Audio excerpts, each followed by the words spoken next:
Turron Davenport, USA Today, Eagles Wire. He joins me now on the Sports Bash on 97.3 ESPN. He appears via the Boardwalk Honda Hotline. Turron, welcome back, pal. Hey, what's going on? Good to be back. Yeah, man. And, we're talking about the makeup of this team and how they put it together. And really, they're probably Howie Roseman and Joe Douglas. They got to be thinking about next year. Even though you want to play the game on Sunday and you got that, that's why this team gets here, is because they're probably thinking about next year right now, right? I mean, that's what these good teams do. Well, they're always doing things with an eye on next year, especially now. I mean, you got the Senior Bowl going on and just got off of Shrine Week, so there's definitely an eye towards next year. You have to have it considering the salary cap also, and then you look at the deals that they've made with guys like Jernigan and Jeffrey. Make no mistake about it, they're looking at next year. They're thinking about it, but the focus has to be on what's going on right now. No doubt. I mean, and that's the coach and the players. They're focusing on the now, and the front office is they're enjoying this moment, but I'm sure they're thinking about all of the things that they have coming up for them, contracts, what happens if, those scenarios that come up. And one of the things we talked about is, going all the way back to the preseason, a big move that had to be discussed was, did the coaching staff feel confident in Nelson Aguilar enough to trade Jordan Matthews? And it's those type of decisions where you trust your scouts and trust your coaches to be able to make key decisions to help build these teams. And I think like that deal there, clearing a way for Aguilar to get time and bringing in a Ronald Darby, those are the kind of, smart, underrated moves that kind of get, that we should be talking about as to why this team got here. Yeah, I mean, that's something you definitely have to look at, because consider how Aguilar has blossomed in that slot position, and he just gave a different look to the team from the slot as far as his ability to stretch the field. Jordan Matthews was a really good player for them, make no mistake about that, but being able to get that explosiveness from Aguilar and that guy that could score from anywhere on the field the way he can, it definitely helped out. Turron, obviously this team surprised a lot of people the way they came out and absolutely took apart the Minnesota defense. We talked so much about how good that defense was. Where did the Eagles win the battles to be able to score 38 points against that defense? What was the surprise to you at where they were able to win? Well, I was really surprised they were able to dominate up front the way they did, to be honest with you. I didn't think that Vitae was going to have such a great outing against Everson Griffin, but you had maybe 2 quarterback hits, 0 sacks, and they just did an excellent job of sliding the protection to him. There were times where, Vitae was on the island, and they also ran some play action to kind of knock him off kilter. So it was a really good just approach to that. And then Vitae played his behind off. So that's the matchup, I think, was one. I didn't think that they were going to win. I thought that was going to favor the Vikings, but it just was crazy, because you look at Zach Ertz, too, and what he was able to do against Harrison Smith. I mean, this looking at next week, this Vikings team didn't give up a lot of big plays, throughout the year as far as in the passing game, but you saw plenty of them, one of which was that out and up that Foles and Ertz were able to connect on. So I think that was the key for them. And then on the defensive side of the ball, where we thought Minnesota's offense might struggle, but they did have some weapons. Where, again, did the Eagles win that defensive battle, much like the week before, where it seemed like, they disrupted Matt Ryan so much that Atlanta couldn't move the ball other than a couple of special team snafus that put them in good field position. So where did the Eagles defense really disrupt Case Keenum and the Vikings offense? Well, it was really up front, and it was coming off the edge, to be honest with you, the way they were able to get that pass rush. I mean, Chris Long, listen, you got him rushing the passer from that wide alignment. He does some terrible things, and he's been a big-time player for them. So you got to give him credit for what he's been able to do. So I think it's really just getting that pressure off the edge. They were able to alter some of the throws that he made. And, I mean, it's something I said last week, they were going to get this guy in situations where he was going to turn the football. That's just the bottom line. That was going to happen, and that's what they were able to do, man. They took advantage of the turnovers. One thing's for sure, the defense is playing at a pretty high level.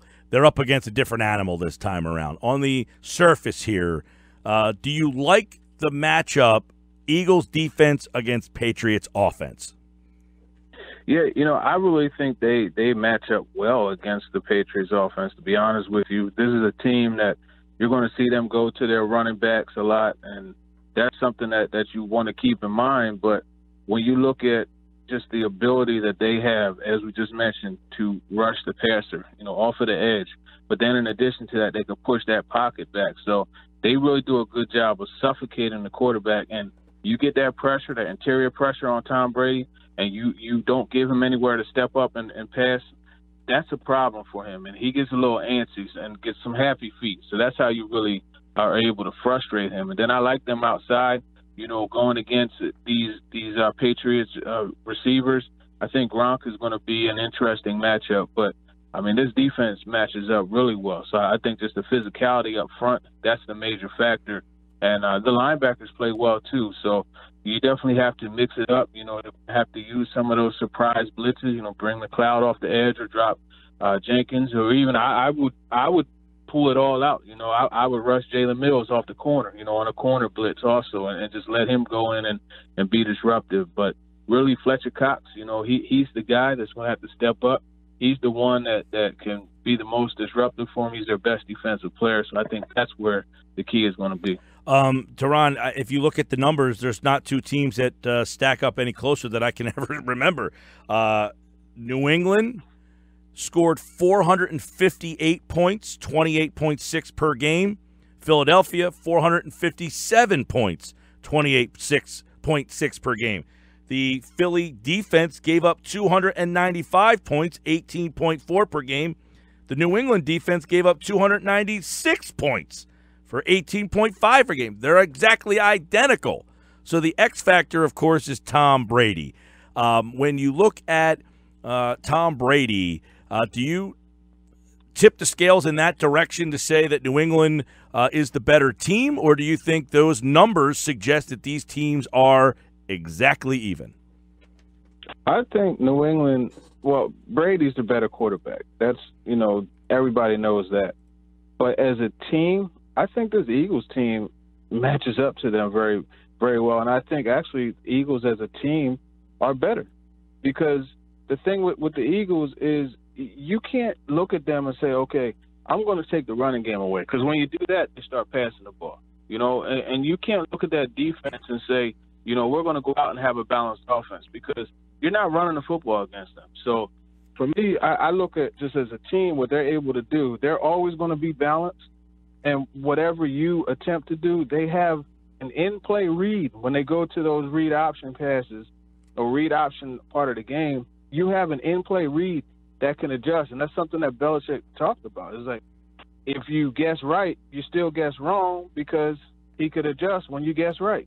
So for me, when I look at it, is as a team, I think the Eagles have the advantage. But it's going to be a great game, I think.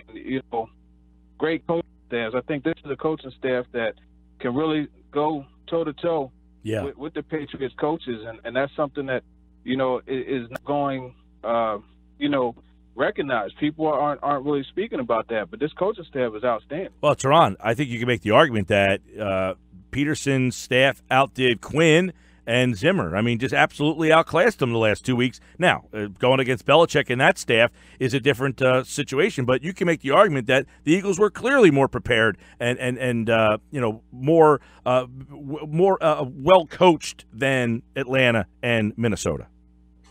Yeah, I think they were definitely better prepared, and then in addition to that, they were the more aggressive team. In the Vikings game. That's a major thing. And that's what you're going to need against the Patriots, man. Once you get your foot on their neck, you got to really just step through it. There's no letting up against them. You saw it last year in the Super Bowl. No lead is safe. So if they get up, there's no sitting on it. They have to continue to, load that wagon, and that's something that they did against the Vikings. So it just goes to show you what Doug Peterson and that coaching staff, they understand the aggressive approach, and I think that's a good thing. And they just, like you said, they outclassed the Viking staff, and it was no matchup, to be honest with you. Turron, you were there on Sunday night. Give us just a little insight on the atmosphere. Man, I tell you what, I did the NBC Sports pregame show. Man, it was live. It was so live. You know, turning around and seeing the fans at Xfinity and just their reaction every time. You know, you wave your hands to get them to cheer, and they were holding up the dog mask. It was electric, man, and you could really feel the energy. Like literally, you could feel it, and that's a great thing, man. The fans really brought it, and I think they deserve a lot of credit. There was a tweet I saw earlier today where a fan was 3 miles away from the stadium, and he was recording it, and you could literally hear "Fly Eagles Fly." That's unbelievable. That's crazy, you know. And when Patrick Robinson had that interception return, that pick six, the press box was shaking. Like, I literally felt it rocking, and it's crazy, man. They really brought it. The fans deserve a lot of credit. They get a bad rap, but one thing you can't mistake is they support their team. Turron Davenport at @TDavenport_NFL. Follow him on Twitter for his Super Bowl coverage of the Eagles against the Patriots. He's a member of the Pro Football Writers Association and USA Today Eagles Wire, and he joins us here on the Sports Bash. And don't forget, you can write in for Turron. And by the way, there's an outpour of people writing in for Turron Davenport for favorite NFL guest of the year. You are right there, right at the top. Hey, I'm a man of the people, man. I try to give them what they want. I love it. I saw, man, we got all these write-in votes coming in, and everyone, Turron, and they're all different IP addresses, too, so it's not someone stuffing the ballot for you there, Turron. I appreciate it as always, pal. All right, thanks a lot, and thanks to the fans that are writing in. I appreciate that.